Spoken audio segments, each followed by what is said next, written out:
দর্শক, বাংলাদেশের রাজনৈতিক অঙ্গনে তরুণদের মধ্যে যে কয়জন ব্যক্তিত্ব ইতিমধ্যে মানুষের শ্রদ্ধার যে জায়গাটি এটি অর্জন করেছেন তাদের মধ্যে নিঃসন্দেহে স্বাধীন বাংলাদেশের অন্যতম স্থপতি, মুক্তিযুদ্ধের মহান নায়ক এবং যার নেতৃত্বে মূলত মুক্তিযুদ্ধকালীন ৯ মাসের যে প্রবাসী সরকার সেটি পরিচালিত হয়েছে, যিনি বঙ্গ তাজ নামে অভিহিত জনাব তাজউদ্দিন আহমেদ। তার পুত্র, সুযোগ্য পুত্র জনাব সোহেল তাজ। তিনি একাধিকভাবে সংসদ সদস্য হয়েছেন আওয়ামী লীগের ব্যানারে, আবার স্বরাষ্ট্র প্রতিমন্ত্রীর দায়িত্ব পালন করেছেন।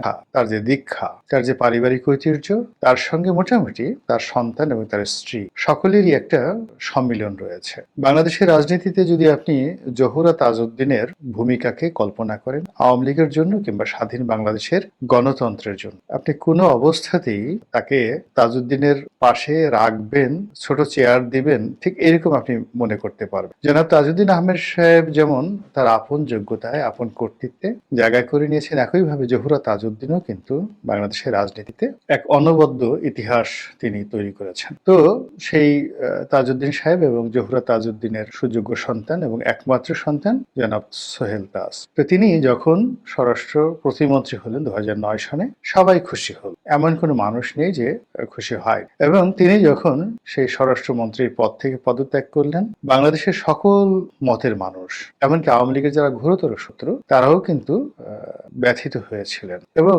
দীর্ঘদিন যাবৎ কৌতূহল ছিল যে কেন স্বরাষ্ট্রমন্ত্রীর পদ থেকে পদত্যাগ করলেন আর কেনই বা শেখ হাসিনা তার পদত্যাগ পত্র গ্রহণ না করে তাকে ঝুলিয়ে রাখলেন। তিনি অভিমান করে বা পিঠ বাঁচানোর জন্য আমেরিকা চলে গেলেন, আবার এলেন, কিন্তু কোনো অবস্থাতেই তিনি মন্ত্রিত্ব ছাড়লেও মন্ত্রিত্ব তাকে ছাড়ল। তিনি বাধ্য হলেন সংসদ সদস্য পদ থেকে পদত্যাগ করার জন্য এবং সেখানে উপনির্বাচনে প্রধানমন্ত্রী শেখ হাসিনা বলতে গেলে জোর করে, তৎকালীন প্রধানমন্ত্রী জোর করে তার বোনকে সেখানে মনোনয়ন দিয়ে সংসদে নিয়ে আসেন। তো এই যে নাটকীয়তা, এই যে ঘটনা, এর কারণ কিছু নানা জনে নানা কথা। কেউ বলার চেষ্টা করেছেন যে উনি নীতি নৈতিকতা অবলম্বন করতেন, আবার অনেকে বলার চেষ্টা করেছেন যে বিএনপির একজন শীর্ষস্থানীয় নেতা, যিনি কিনা শেখ সেলিম সাহেবের আত্মীয়, তো তাকে এয়ারপোর্টে নির্দ্বিধায়, নির্বিবাদে, বিনা বাধায় যেতে দেননি সোহেল তাজ।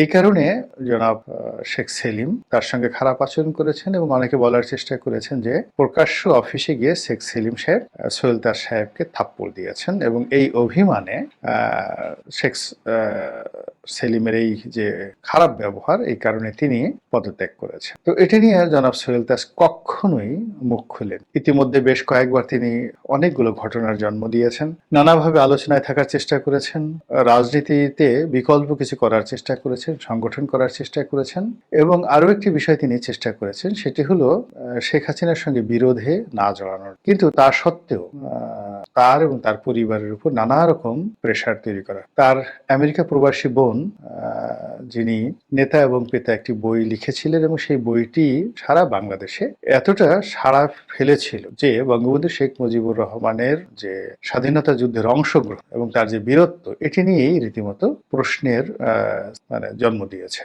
এবং সবাই আশা করেছিলেন বা অনেকে আশঙ্কা অনুভব করেছিলেন যে তাজউদ্দিন সাহেবের যে মেয়ে, যিনি এই বই লিখেছেন, তাকে হয়তো কারাবরণ করা লাগতে পারে। এর কারণ হলো শেখ হাসিনা খুবই প্রতিশোধ পরায়ণ, যেটিকে ইংরেজিতে ভিন্ডিকটিভ মহিলা বলা হয়।